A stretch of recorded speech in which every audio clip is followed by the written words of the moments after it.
This is my car, a 1985 BMW 535i. It runs reasonably well, has an excellent body for being almost as old as I am, and has a distinctly German look that speaks to its heritage. This is a dream car that I didn't realize I would love as much as I did.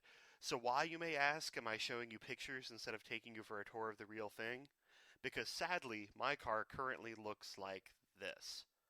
But while I work on the leaky brake booster, I thought I would tackle another much-needed repair.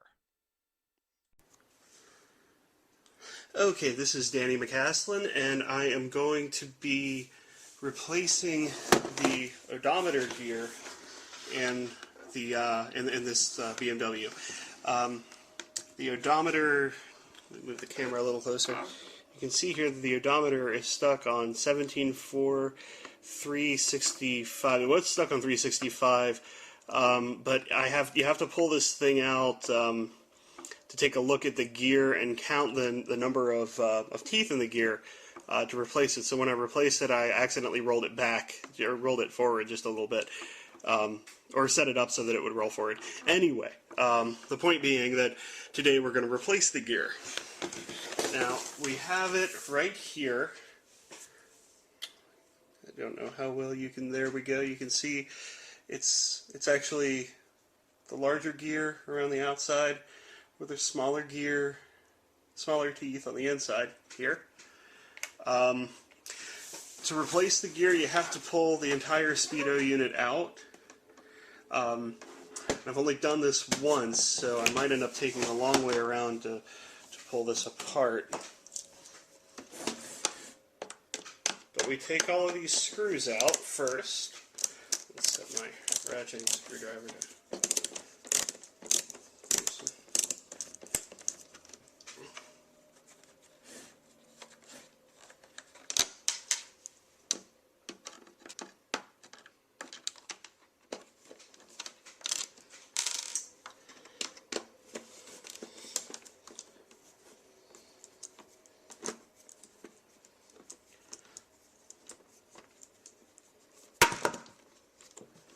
Okay, now, once we have all this exterior screws out, we should just be able to lift this straight up to remove the panel plating from around the actual speedo and RPM meter, the gas gauge, and all of that.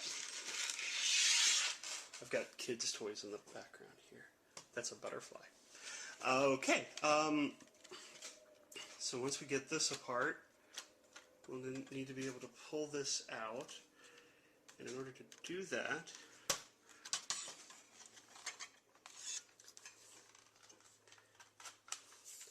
you can see, if you can see, real closely, you can see these prongs back here. All we really need to do is lift this straight up off of those prongs, and you can see there are the prongs themselves right here, and these are the slots that they fit into the front and the back. This is the gear right here that we're looking to replace, and in order to replace it, we're going to need a flathead screwdriver. So I'm using the replaceable heads in my ratcheting screwdriver. I'm trying to be careful here because I don't want to bend the faceplate or the needle on the speedometer.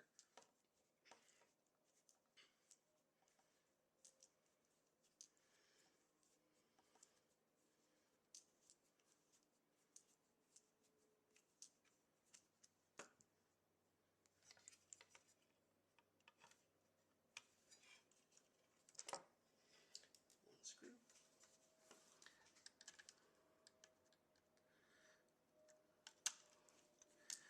And this is the tougher of the two screws.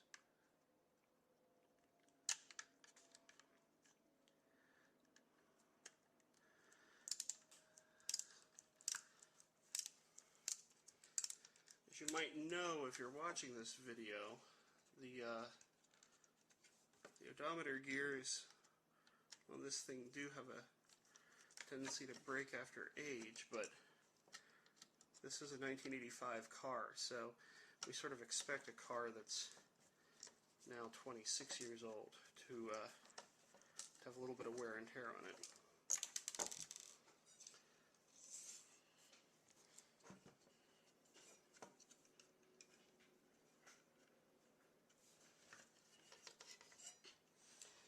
We don't want to be too harsh with it, but we can take this circuit board and pull it down just slightly.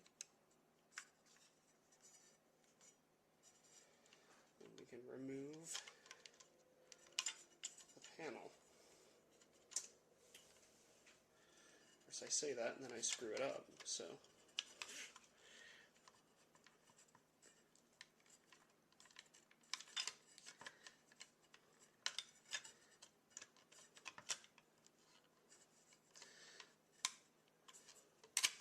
There we go.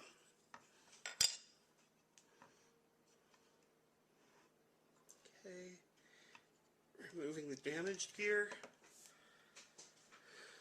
Again, looking at the gear itself, you can see, I don't know, it's not coming into focus. Right here you can see the missing teeth. Maybe if we put it against something for contrast. Yeah, you can see that a little better now. You can see that gap, that's where it's missing, I think I counted about 6 teeth. So we're going to take this gear,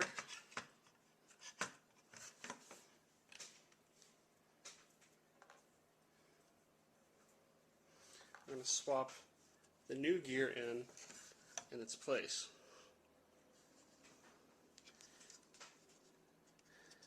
Slide it over the pin, push down, make sure that the teeth are connecting.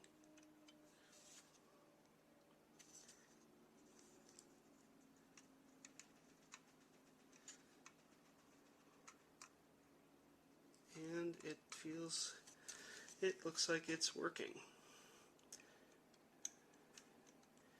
You just want to make sure that if you turn this gear, that the 2 gears that it's supposed to be connected to turn as well. That's the key.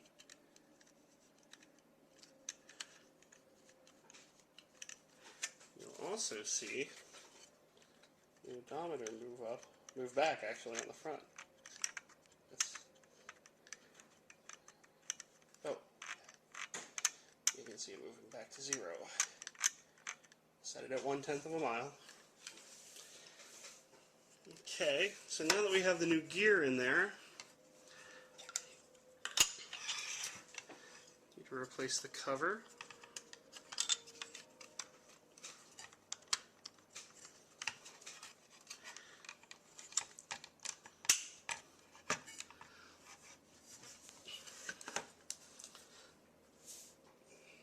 The guy I bought this from had not done this job himself, so although he did put a rather expensive stereo on the thing. You're not really supposed to play around with the odometer, of course. I mean, if you wanted to be slightly nefarious, you could easily use this tactic to roll your odometer back, although I guess without a tool of some kind it would take forever to get it back a significant amount. But my title actually explicitly states that nobody knows what the odometer reading is, so it's not really going to matter much. Besides that, I've put a few hundred miles on it myself without having it changed. Ah! So you can't even see that, so it doesn't make any sense to you. Okay, let's drop the screw in and then we'll...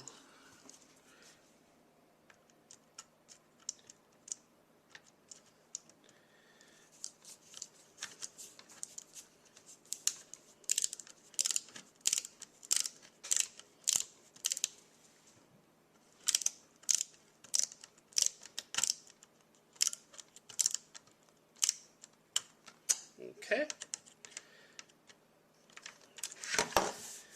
Make sure that everything's tight. We'll take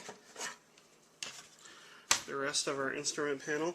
And I always recommend, if you have to pull something like this out, it never hurts to, take a look around, poke around a little bit, figure out where everything connects, and, try to find the easy ways to pull different little bits off, because you never know when you might need to repair something else, and it's always a little more helpful if you've got some hands-on experience and you've actually paid attention to what you were doing beforehand. It's always nice to be able to say I've never done that before, but I can see exactly how it would work. Okay, so we've slid the speedometer back onto those pins.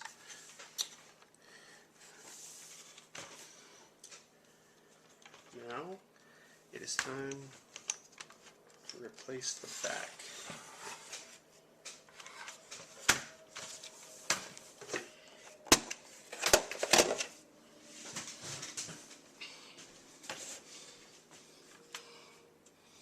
First, though, would probably be a good idea to put these back in place.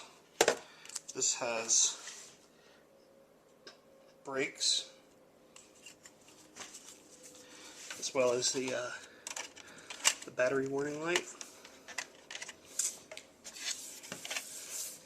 This one has the lights and the turns and the hazard lights.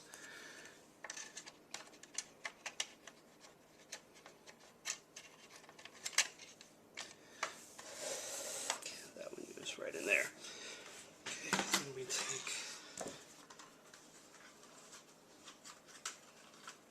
the instrument and we slide right back into place, just like that.